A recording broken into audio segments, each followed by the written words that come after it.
नमस्कार दोस्तों, मैं गणिका सिंह स्वागत करती हूँ आप सभी का आपके अपने चैनल गणिका में। कैसे हैं आप सब, ये बताने के लिए हमेशा की तरह कमेंट बॉक्स में हर हर महादेव जरूर लिखें। तो चलिए दोस्तों, आज इस वीडियो में हम जानेंगे जीवित पुत्रिका या जितिया व्रत से संबंधित बहुत सारी महत्वपूर्ण बातें। कुछ आप लोगों के सवाल भी हैं और कुछ जो है आज हम इस वीडियो में जानेंगे। व्रत के दिन हम सिंदूर लगाएं या नहीं, जिनकी सास है वो कैसे व्रत रखें, जिनकी सास नहीं है उनको किन नियमों का पालन करना चाहिए, जितिया व्रत के दिन किन किन बातों का हमें ध्यान रखना चाहिए, आज इस वीडियो में यही सब हम जानेंगे। तो बने रहिए मेरे साथ मेरे चैनल पर। अगर आप सभी के लिए वीडियो हेल्पफुल होता है तो प्लीज एक लाइक जरूर करें।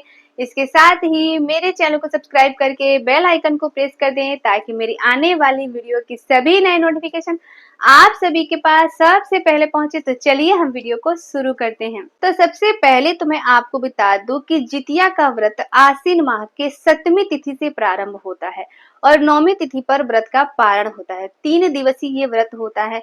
7वीं के दिन महिलाएं जो है वो नहाए खाए करती हैं, अष्टमी के दिन व्रत रखा जाता है और 9वीं के दिन सुबह सवेरे है जो पारण होता है। जितिया व्रत को हम खर जितिया के नाम से भी जानते हैं और ये व्रत जो है वो सभी माताएं अपने बच्चों के सुख समृद्धि के लिए, उनकी दीर्घ आयु के लिए रखती हैं। तो इस बार 2025 में ये व्रत कब पड़ रहा है? 14 सितंबर को, दिन रहेगा रविवार। ठीक है, 14 सितंबर को हमें व्रत रखना है और एक दिन पहले नहाए खाए की हम विधि करते हैं, यानी कि 13 सितंबर दिन शनिवार को नहाए खाए की विधि की जाएगी और 15 सितंबर दिन सोमवार को व्रत का पारण किया जाएगा। तो चलिए अब हम जान लेते हैं जितिया व्रत के कुछ नियम। जैसा कि सबसे पहले आप लोगों ने पूछा है कि दीदी क्या जितिया व्रत के दिन हम सिंदूर लगा सकते हैं? तो जी बिल्कुल, हम जो है वो सिंदूर लगा सकते हैं, पैरों में महावर वगैरह लगा सकते हैं, सब कुछ सिंदूर बिंदी हम कर सकते हैं। बहुत ज्यादा सजना धजना नहीं है, लेकिन थोड़ा बहुत श्रृंगार हम कर सकते हैं क्योंकि पितृपक्ष का समय चल रहा होता है, तो इस समय पे ज्यादा श्रृंगार वगैरह नहीं किया जाता। सिंदूर बिंदी चूड़ी महावर ये सब कुछ जो है हम कर सकते हैं।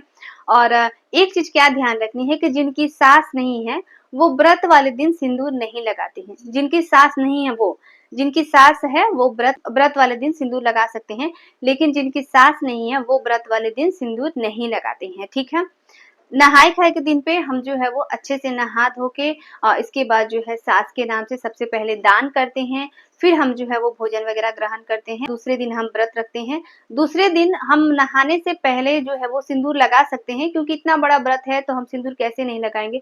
तो नहाने के पहले अगर जब हम सुबह सरगी खाते हैं उस टाइम पे सिंदूर लगा लें तो लगा सकते हैं। उसके बाद हमें सिंदूर नहीं लगाना है। संध्या के समय जब हम स्नान करते हैं, नदी में पूजा करते हैं, तब भी हमें सिंदूर नहीं लगाना चाहिए।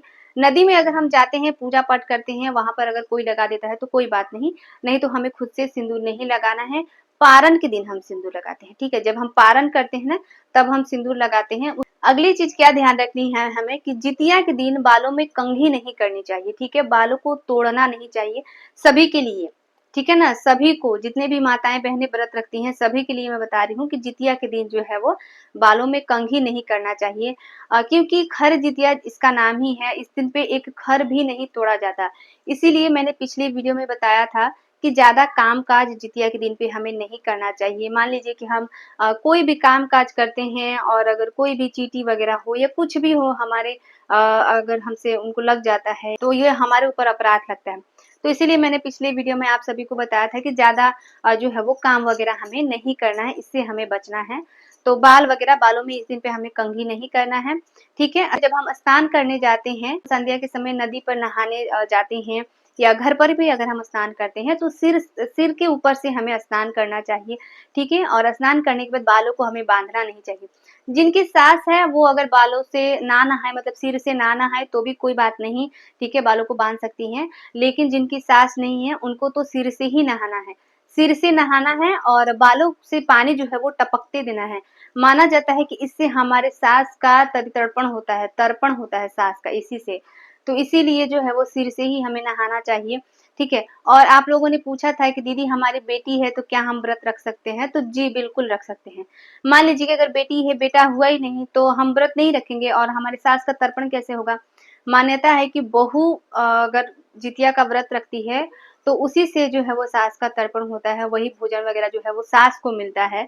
तो इसीलिए व्रत तो हमें रखना चाहिए, ज़रूर ही रखना चाहिए। तो अगर साँस नहीं है, तो सिर को गीला करके ही हमें जो है स्नान करना है। साबुन शैम्पू का इस दिन पे हम यूज़ नहीं करते हैं, साबुन शैम्पू बिल्कुल भी नहीं लगाते हैं।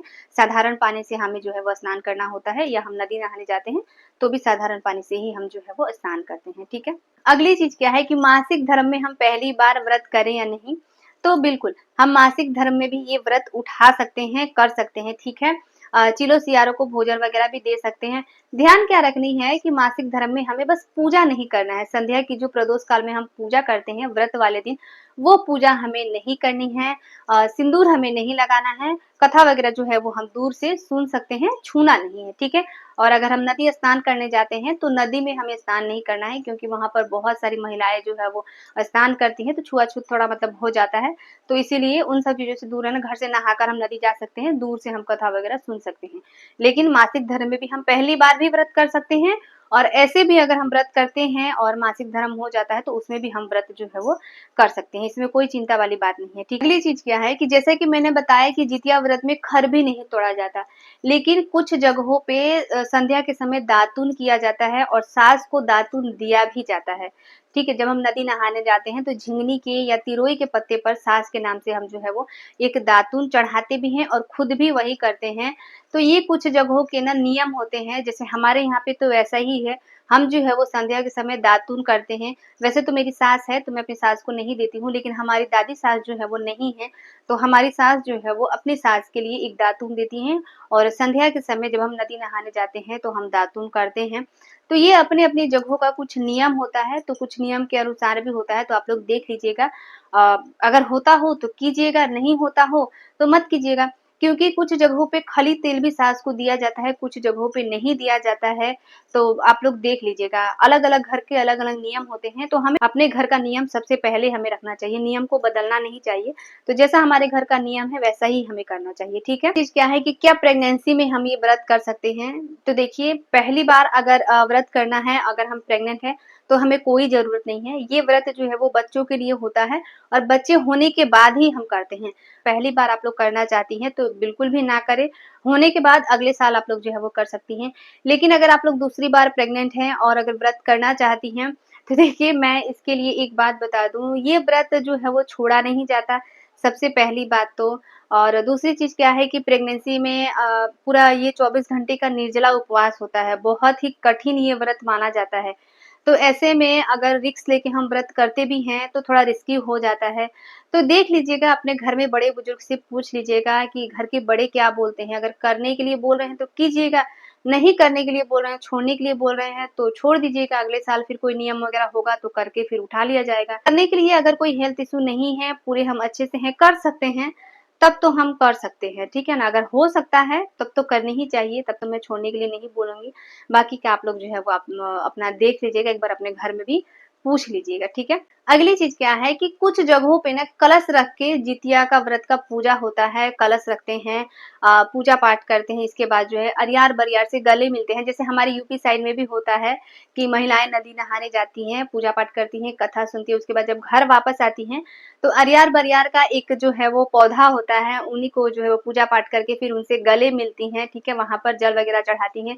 लेकिन हमारे इस साइड पे, जैसे कि मैं आसाम में रहती हूँ, तो हमारे इस साइड पे ऐसा कोई नियम नहीं है, हम ऐसा नहीं करते हैं, ना वो पौधा जो है यहाँ पे मिलता है, तो हम यहाँ पे करते भी नहीं हैं, लेकिन उस साइड पे होता है।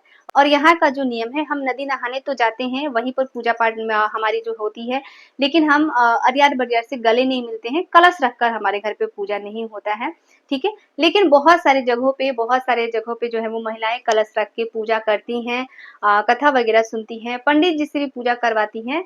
तो ये मतलब जो है वो अलग-अलग जगहों के अलग-अलग नियम होते हैं, तो देख लीजिएगा, अगर कलश रख के करने का मन हो तो भी हम कर सकते हैं, नहीं तो हम महिलाओं के साथ नदी जाकर साधारण विधि से भी स्नान आदि करके वहाँ पर पूजा-पाठ करके घर पे आ सकते हैं। इसके बाद जो है वो सुबह का हम अपने पारण का नियम कर लेते हैं, ठीक है?